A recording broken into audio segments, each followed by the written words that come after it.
Snowflakes swirled lazily against the frosted windows of a quiet little café tucked into a corner of the city's historic district. Inside, warm light glimmered off pine garlands and flickering candles, casting a soft glow over the polished wooden tables. She sat alone near the window, her gloved hands wrapped around a mug of untouched tea, staring at the street outside as if the world held answers she hadn't yet found. Her name didn't matter. The story was always the same.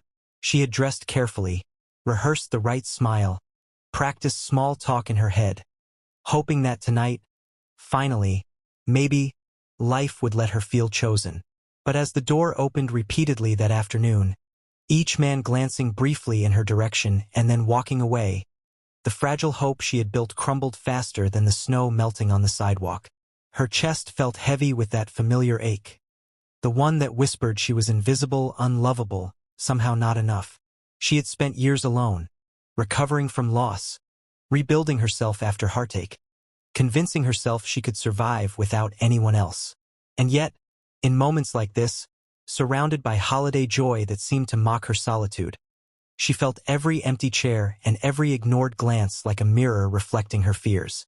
For a long moment, she considered quietly slipping out, melting back into the gray streets where no one could see her disappointment.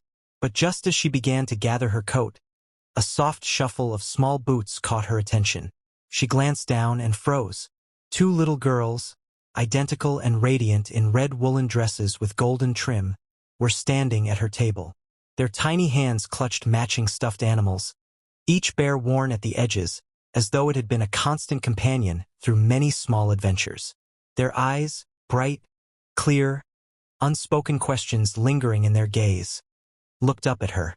The older twin, ever so slightly bolder, leaned her chin on the edge of the table. The younger peeked from behind, a whisper of hesitation on her lips. There was no fear, no caution, only hope, pure and unguarded. And in those small faces, she felt something stir, a warmth she hadn't remembered she possessed. "Hi," the older one said softly. Her voice carried the kind of innocence that could disarm even the most guarded heart. We were wondering, will you be our mom?"